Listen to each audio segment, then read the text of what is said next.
اعوذ باللہ من الشیطان الرجیم بسم اللہ الرحمن الرحیم۔ صحیح مسلمان کیسے بنے؟ عام طور پر زیادہ تر مسلمان دین کی باتوں کو سطحی طور پر لیتے ہیں۔ ان کے دل و دماغ میں شیطان ایسی ایسی باتیں بھر چکا ہے کہ انہیں ذرہ برابر ڈر اور دہشت نہیں ہوتی۔ ایک کان سے وہ آواز سنتے ہیں، دوسری کان سے باہر نکال دیتے ہیں۔ نماز کے لیے بلایا جائے، روزے کے لیے دعوت دی جائے، دینی فرائض کو بار بار بتایا جائے، روزمرہ کے کاموں کو بتایا جائے کہ اللہ تعالیٰ کے فرمان کے حساب سے کرو، لیکن لگتا ہے جیسے کسی اور کے لیے یہ ساری باتیں کہی جاتی ہوں۔ عام مسلمانوں کو اس سے کچھ بھی لینا دینا نہیں۔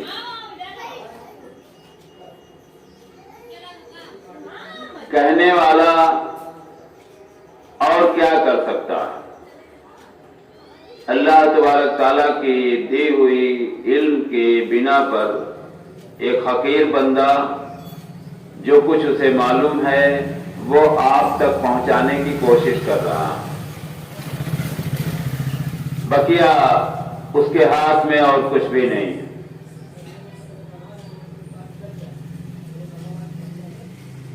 اور یہ جان رکھیں کہ جو بھی باتیں اللہ تبارک تعالیٰ کے ذریعے قرآن شریف میں یا جو باتیں جو پیغام اللہ کے نبی صلی اللہ علیہ وسلم نے ہم تک پہنچایا ہے، جو ہم تک پہنچا ہے کتابوں کے ذریعے، وہ 100% صحیح ہے۔ اور اللہ سے بڑا کوئی اپنے وعدے پر کھڑا اترنے والا نہیں ہے۔ اپنا وعدہ اللہ تبارک تعالیٰ ایک نہ ایک دن پورا کرے گا، اس کا علم کسی کو نہیں ہے۔ قیامت برپا ہوگی، کب ہوگی یہ اللہ تبارک تعالیٰ کے علم میں ہے۔ ہاں، اس کے آثار کے بارے میں پیشن گوئیاں کی گئی ہیں جو زیادہ تر پوری ہوتی دکھائی دے رہی ہیں۔ آہستہ آہستہ ہم اسی کی طرف بڑھ رہے ہیں۔ سب سے بڑی علامت تو یہی ہے اللہ کے نبی صلی اللہ علیہ وسلم کا آخری نبی ہونا۔ اور جب صحابہ کرام نے آپ سے قیامت کے بارے میں سوال کیا تو آپ نے اپنی 2 انگلیوں کو اکٹھا کر کے اشارہ کیا کہ یہ 2 انگلیوں میں جتنا فاصلہ ہے اتنا ہی دور ہم سے قیامت ہے۔ یعنی ہم آ گئے، ہم رخصت ہو جائیں گے، اللہ تبارک تعالیٰ سے جا ملیں گے۔ اب کوئی نبی آنے والا نہیں ہے، اب کوئی رسول آنے والا نہیں ہے، اب آنے والی چیز قیامت ہی ہوگی۔ بار بار جو آپ کو ڈرایا جاتا ہے، بار بار جو آپ کو سمجھایا جاتا ہے، بار بار جو آپ کو ابھارنے کی کوشش کی جاتی ہے، اس میں کوئی کسی کا ذاتی فائدہ نہیں ہے۔ آپ کا فائدہ ہے، آپ کا بھلا ہے۔ ہاں، ایک مومن کی ذمہ داری ہے کہ اگر اللہ تبارک تعالیٰ نے اسے صحیح علم دے دیا ہے تو وہ اپنے عزیز و اقارب، خاندان اور رشتہ دار تک پہنچائے۔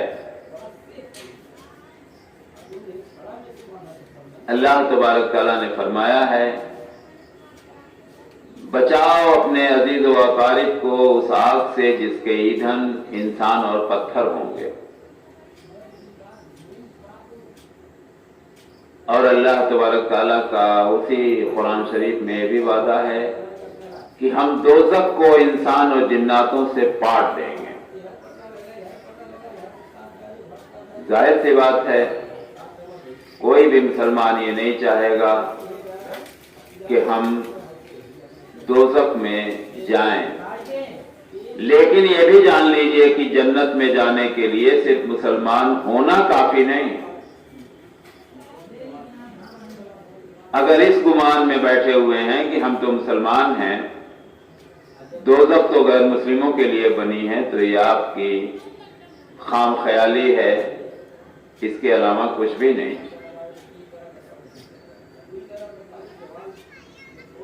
بار بار جو فرمایا گیا ہے، اے ایمان والوں،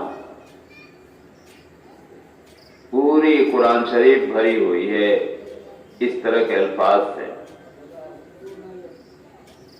کہ اے ایمان والوں، یہ سارے فرائض جو بتائے جا رہے ہیں تمہارے لیے ہیں، تمہیں کرنے ہیں۔ کلمہ پڑھنے کے بعد ہی، اسلام میں داخل ہونے کے بعد ہی ساری چیزوں کی شروعات ہوتی ہے۔ پہلے بندہ مسلمان ہوتا ہے، پھر اس کے بعد اس کے اوپر نماز، روزہ، زکوٰۃ اور حج، یہ چاروں فرائض اسے پوری کرنی ہوتی ہیں ہر حال میں۔ اب اس پر اگر آپ لاپرواہی برتیں، سننے کے باوجود نظر انداز کریں، ہلکے میں لیں، تو آپ کی مرضی ہے، کوئی بندش نہیں ہے، کوئی سخت سزا دینے والا یہاں وہ نہیں ہے، قانون نہیں ہے، آپ جیسے چاہیں ویسے رہیں، لیکن یہ جان لیں کہ اللہ کا وعدہ 100% پورا ہونے والا ہے، اور ہر انسان کو موت سے دوچار ہونا ہے، اور موت کے وقت سے ہی آخرت کی سزا کی شروعات ہو جاتی ہے، اور ہر انسان کی قیامت اس کی موت ہے۔ یہ موت آ گئی، قیامت آ گئی۔ بڑی قیامت تو جب آئے گی ساری دنیا فنا ہو جائے گی، ساری چیز فنا ہو جائے گی، دنیا کی ایک ایک چیز فنا ہو جائے گی، انسان اور جن فنا ہو جائیں گے، سب فنا ہو جائیں گے۔ لیکن ایک عام آدمی کے لیے تو اس کی قیامت جب وہ دنیا سے رخصت ہو گیا، ہو گئی۔ لہذا اپنی آنکھیں کھولیے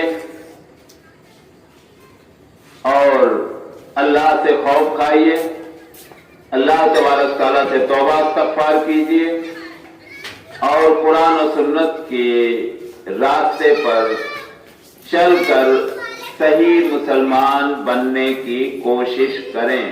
السلام علیکم ورحمۃ اللہ وبرکاتہ۔